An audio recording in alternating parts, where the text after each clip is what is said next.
आज हम open desert movie को एक्सप्लेन करने जा रहे हैं। मूवी की शुरुआत में हमें एक अरब देश में ऊंची ऊंची चट्टानों को दिखाया जाता है जो बेहद खड़े ढाल की होती हैं और वहां से लूसी और वेन उतर रहे होते हैं।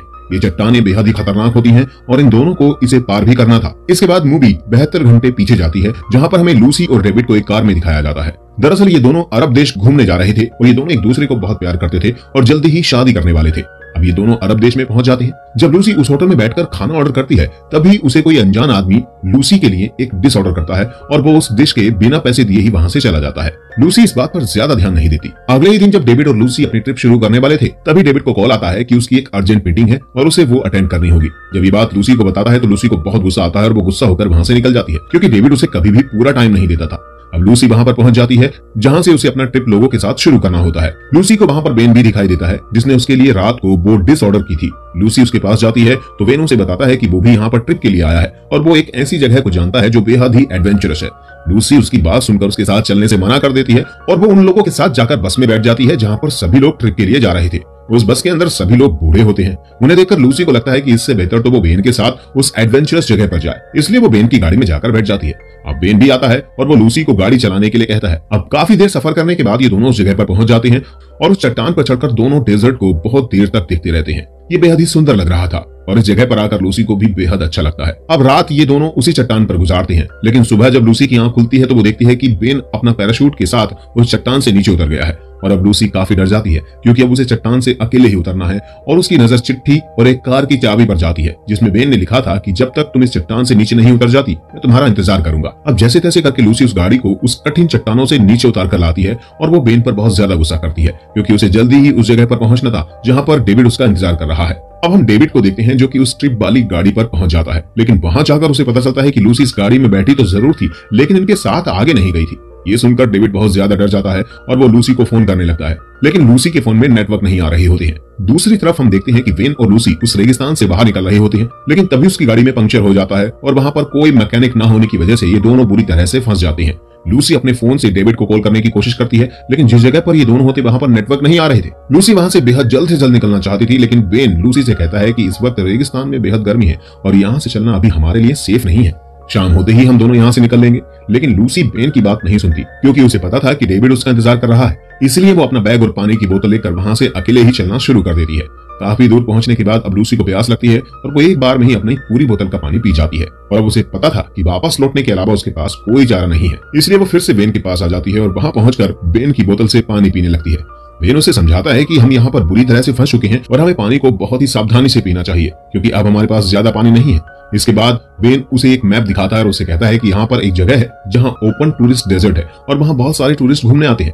अगर हम इस जगह पर पहुंच जाते हैं तो उन लोगों की मदद से हम होटल पर आसानी से पहुंच जाएंगे। ये सुनकर लूसी को काफी अच्छा लगता है और अब शाम भी हो चुकी होती है। दोनों अब निकलने वाले थे, तभी लूसी उस मैप को एक जगह पर रखकर चली जाती है ताकि कोई भी अगर यहाँ पर आए तो वो आसानी से इन लोगों तक पहुंच जाए।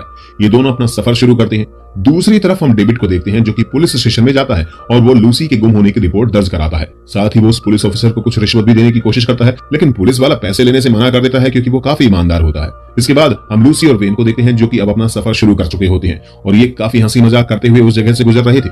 दरअसल ये दोनों बिल्कुल एक जैसे होते हैं, इसलिए कहीं न कहीं एक दूसरे को पसंद भी करते हैं। और दूसरी तरफ लूसी को कभी डेविड ने टाइम ही नहीं दिया था, इसलिए वो डेविड को इतना ज्यादा मिस भी नहीं कर रही होती है। अब हम देखते हैं कि उस डेजर्ट में तूफान आ जाता है और तूफान की वजह से इन दोनों को वो रात उस डेजर्ट में गुजारनी होती है। तूफान बहुत तेज आया हुआ होता है। जब सुबह होती है तब हम देखते हैं तो ये दोनों रेत की चादर के नीचे सोए हुए होते हैं।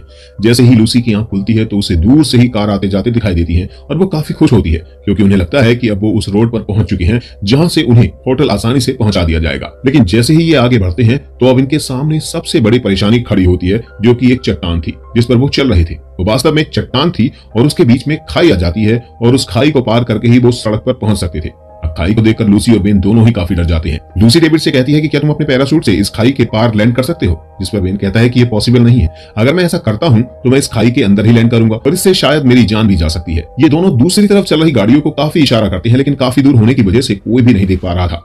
अब डेविड भी पूछताछ करते हुए उस जगह पर पहुंच जाता है जहां पर वेन रहा करता था और एक ही आदमी होता है जिसे ये सब पता होता है कि वेन कहां पर जा सकता है। डेविड उस आदमी से पूछता है कि वेन कहां पर गया है तो वो उसे उस जगह का पता बताता है। डेविड उस आदमी से अपने साथ चलने के लिए कहता है, लेकिन वो आदमी अपने 2 आदमी उसके साथ भेजता है और उसके बाद में हमें लूसी और वेन को दिखाया जाता है, जो दोनों उस चट्टान के सहारे सहारे चल रहे होते हैं ताकि कहीं पर एक चट्टान खत्म हो और ये उस रास्ते से निकल जाएं। लेकिन काफी दूर चलने के बाद भी इन्हें वो नहीं मिलता जहां से वो आसानी से उस सड़क तक पहुंच सकते हैं।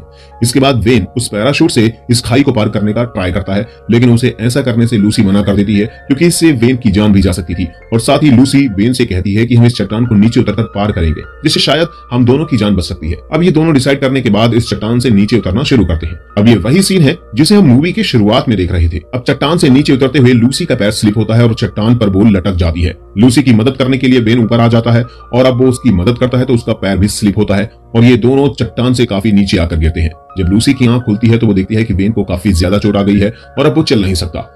दूसरी तरफ डेविड भी अब उस जगह पर पहुंच जाता है जहां पर वेन की गाड़ी थी। वहां पर उसे लूसी का कैमरा मिलता है जिसे वो वहां पर भूल गई थी। जैसे ही डेविड उसके कैमरे को और रिकॉर्डिंग को देखता है तो वहां पर उसे वेन और लूसी काफी खुश नजर आते हैं। उसकी वीडियो रिकॉर्डिंग देखकर डेविड को लगता है कि लूसी ने उसको धोखा दिया है और अब वो वेन के साथ कहीं पर भाग गई है, इसलिए डेविड उसे अब ढूंढना बंद कर देता है। अब दूसरी तरफ हम देखते हैं जहां पर वेन की तबीयत बहुत ज्यादा खराब हो चुकी होती है और अब ये दोनों इस खाई को भी पार नहीं कर पाए थे, बल्कि एक जगह पर जाकर स्टक हो जाते हैं। अब लूसी के पास एक ही चारा था कि वो भी इस पैराशूट से इस खाई को पार करे। वो आखिरी बार कोशिश करती है और उस पैराशूट से फ्लाई करने की कोशिश करती है। आखिर में पैराशूट भी उड़ने लगता है, लेकिन जैसे ही वो इस खाई को पार होने वाली होती है तभी वहां पर हवा के रुख की वजह से पैराशूट अब उस खाई के अंदर ही लैंड हो जाता है, जिसकी वजह से उसे बहुत चोट आती है और वो बेहोश हो जाती है। जब उसकी आंख खुलती है तो उसके सामने एक लड़की थी और लूसी उस लड़की का पीछा करते हुए एक कबीले में पहुंच जाती है जहां पर उसे काफी सारे लोग दिखाई देते हैं। वहां पहुंचते ही वो बेहोश हो जाती है। वो लोग लूसी का काफी ख्याल रखते हैं। अब जैसे ही लूसी थोड़ी ठीक होती है तो वो अपने दोस्त वेन के बारे में बताती है और उस कबीले के लोग लूसी के साथ जाकर वेन को रेस्क्यू करके कबीले में वापस ले आते हैं। खुद को जिंदा देखकर वेन बेहद खुश होता है। तभी हम देखते हैं कि डेविड की गाड़ी में वो दोनों आदमी होते हैं, लेकिन डेविड नहीं था, बल्कि उसे इन दोनों ने गाड़ी के पीछे बांध कर रखा होता है। अब ये वेन और लूसी को ढूंढते हुए उस कबीले में पहुंच जाते हैं। दोनों लोग वेन से पूछते हैं कि तुम्हें कहां पर छोड़ दिया जाए। वेन बताता है कि हमारी गाड़ी इस डेजर्ट के बीचों बीच है, तो हमें वहां पर छोड़ दो और वहां से हम चले जाएंगे। ऐसे ही दोनों बस जंगल की तरफ जा रहे होते हैं। तभी ऊंट पर सवार कुछ क्रिमिनल आ जाते हैं जो कि वास्तव में लोगों का खरीद फरोख्त करते हैं। जैसे ही ये गाड़ी वहां पर जाती है तो लूसी, वेन और डेविड को उन लोगों के सामने बेचने के लिए रख दिया जाता है और वो व्यापारी डेविड और वेन को 20-20 हजार रुपए में खरीद लेते हैं। लेकिन जैसे ही बारी लूसी की आती है तभी ये क्रिमिनल आपस में लड़ने लग जाते हैं और एक दूसरे पर गोलियां चलाना शुरू कर देते हैं। इन्हीं गोलियों के बीच में वेन को गोली लग जाती है और जैसे ही वेन को मौका मिलता है तो वो पलटकर उन क्रिमिनल पर गोली चलाता है, जिनमें से एक को मार दिया जाता है, दूसरी गाड़ी लेकर भाग जाता है। अब वेन को देखकर लग रहा था कि वेन ज्यादा देर का मेहमान नहीं है, इसलिए वो जंगल से बाहर निकलना चाहते हैं। डेविड वेन की गाड़ी जो रेगिस्तान में फंस चुकी होती है उसे निकालने की कोशिश करता है, लेकिन लूसी उसे कहती है कि इन सबका कोई फायदा नहीं है क्योंकि ये गाड़ी यहाँ से बाहर नहीं निकल सकती। तभी वेन लूसी को बताता है कि अगर तुम इस गाड़ी के टायर की हवा निकाल दो तो ये गाड़ी निकल जाएगी और आसानी से हम यहाँ से बाहर जा सकते हैं। लूसी ये सुनकर काफी हैरान होती है क्योंकि उसे तो लगता था कि गाड़ी बाहर नहीं जा सकती। वो पूछती है कि तुमने मुझे ये पहले क्यों नहीं बताया। वेन बताता है कि जब उसने उसे पहली बार उस रेस्टोरेंट में देखा था तभी से वो उसे बहुत पसंद करता है और वो इस जगह से बहुत अच्छी तरह से वाकिफ है। उसे सारे रास्ते पता थे और यहाँ की सब प्रॉब्लम भी बहुत अच्छे से जानता था, लेकिन उसने जितना भी समय उसके साथ बिताया वो उसके लिए प्रीशियस है और उस समय को बिताने के लिए उसने ये सब किया था। लूसी को ये सुनकर काफी अच्छा लगता है, लेकिन साथ ही वो काफी हैरान भी थी। दूर बैठा डेविड भी ये सब सुन रहा होता है। उसे इन सब बातों को सुनकर काफी बुरा लगता है। अब इस गाड़ी को उस डेजर्ट से बाहर निकाल दिया जाता है और तभी देखते हैं कि लूसी डेविड की शादी वाली रिंग को वापस कर देती है क्योंकि उसने जितना भी समय वेन के साथ इस रेगिस्तान में बिताया था वो उसके लिए सबसे ज्यादा इंपॉर्टेंट था, क्योंकि वेन ने उसे बेहद इंपॉर्टेंस दी थी।